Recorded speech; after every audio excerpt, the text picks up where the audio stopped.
അത് ലോകത്തിന് വലിയ ദോഷമാവും, ഇന്ത്യയെ സംബന്ധിച്ചിടത്തോളം ദുരന്തമാകും. അത് പല കാരണങ്ങളുണ്ട്.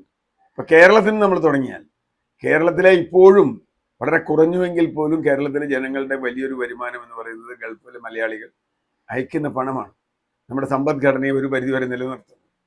അതിനേക്കാൾ അടുത്ത ജനറേഷൻ കുട്ടികളൊക്കെ തന്നെ യൂറോപ്പിലേക്ക് പോകുന്നതിന്റെ ഫലം നമ്മൾ കാണുന്നുണ്ട്. ഇവിടുന്ന് പണം അങ്ങോട്ട് ഒഴുകുകയല്ലാതെ അവിടുന്ന് പണം ഇങ്ങോട്ട് ഒഴുകില്ല. യൂറോപ്പിലേക്ക് ഓരോ കുട്ടി പോകുമ്പോഴും ഇവിടുന്ന് പണം പോവുകയാണ്, പഠിക്കാൻ പോകുമ്പോഴും ഒക്കെ. നേരെ മറിച്ച് ഗൾഫിലേക്ക് പോയ കുട്ടികളൊക്കെ പണം ഇങ്ങോട്ട് അയക്കുകയാണ് ചെയ്തിട്ടുള്ളത്. അത് പെട്ടെന്ന് നിൽക്കും. നമുക്കറിയാം, ഇറാഖ് യുദ്ധകാലത്ത് നമ്മുടെ എയർപോർട്ടുകളൊക്കെ കപ്പലണ്ടി കച്ചവടത്തിന്റെ സ്ഥലങ്ങളായിരുന്നു.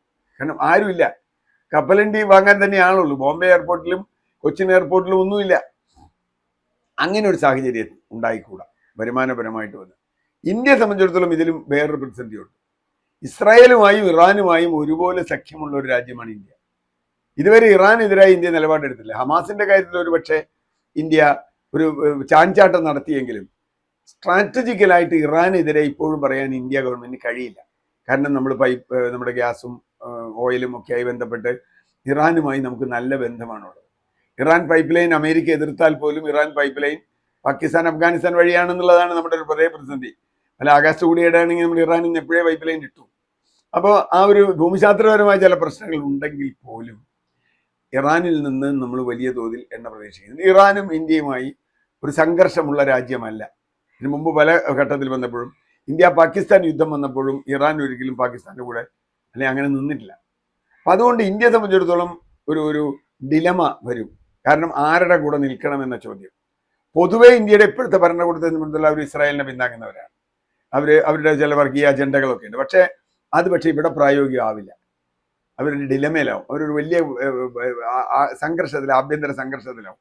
അങ്ങനെ വരുമ്പോൾ ഇന്ത്യ ഗവൺമെന്റിനും അത് പ്രശ്നമാണ്.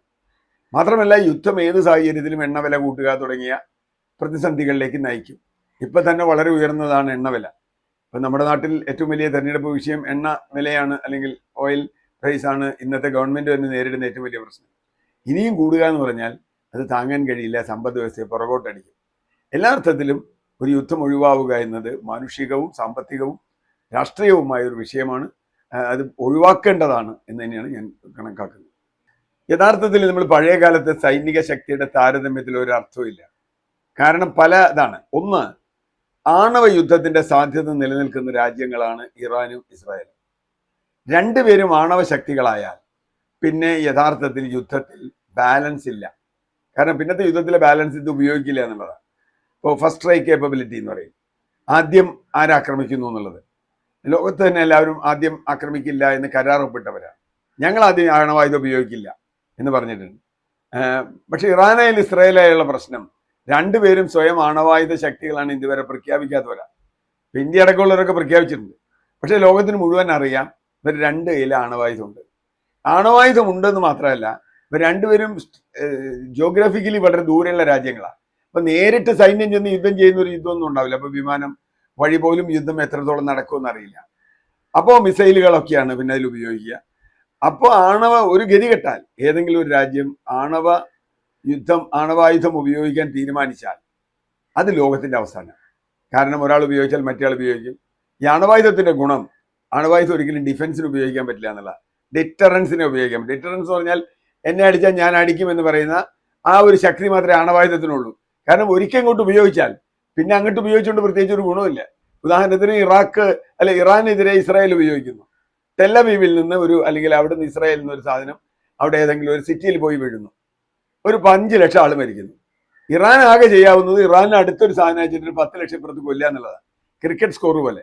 പക്ഷെ ഈ മരിച്ച 5 ലക്ഷത്തെ കുറിച്ച് ഒന്നും പറയാനില്ല. ഇത് മരിച്ച ആളുകളുടെ എണ്ണം മാത്രമല്ല ആണവായുധത്തിൽ, അത് ടൈം ഇൻഡിപെൻഡന്റ് ആണ്. എന്ന് പറഞ്ഞാൽ ഇപ്പോഴുള്ള മറ്റതൊക്കെ ബോംബ് വീണ് അപ്പം മരിക്കണവരേ ഉള്ളൂ. ഇതങ്ങനെയല്ല. ഒരുപക്ഷെ 50 വർഷത്തേക്കോ 100 വർഷത്തേക്കോ ഇപ്പോഴും ഹിരോഷിമയിൽ 45 ലിറ്റർ ബോംബിന്റെ സ്ഥിതി ഇപ്പോൾ ഏതാണ്ട് 80 കൊല്ലം കഴിയുമ്പോഴും ഹിരോഷിമയിലുണ്ട്. എന്ന് പറഞ്ഞാൽ മനുഷ്യ ജീവിതം സാധ്യമല്ലാത്ത തരത്തിൽ ഒരു പ്രദേശം അങ്ങ് ഇല്ലാതായിപ്പോകും.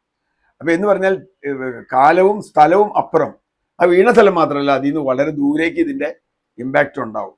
അതുകൊണ്ട് ആണവ അപകടം ഉണ്ടായ സ്ഥലങ്ങളൊക്കെ നമ്മൾ കണ്ടിട്ടുണ്ട്. ആണവ അപകടം നമ്മൾ അമേരിക്കയിലാണെങ്കിലും ഇവിടെയാണെങ്കിലും യുക്രൈനിലാണൊക്കെ നമ്മൾ കണ്ടിട്ടുള്ളതാണ്.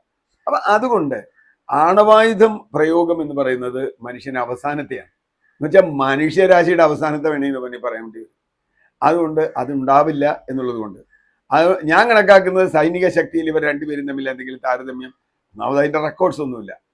എണ്ണത്തിൽ ഒരുപക്ഷെ ഇറാൻ ആളുകളായിരിക്കും കൂടുതൽ, മറ്റ് സാങ്കേതിക വിദ്യയിൽ ഒരുപക്ഷെ ഇസ്രായേലായിരിക്കും മുന്നിൽ. ഇതൊക്കെ അപ്രസക്തമാണ് ആണവ യുദ്ധം എന്ന യാഥാർത്ഥ്യത്തിൽ. അതുകൊണ്ട് അങ്ങനെ ഒരു കമ്പാരിസന് വലിയ കാര്യമുണ്ടെന്ന് എനിക്ക് തോന്നുന്നില്ല.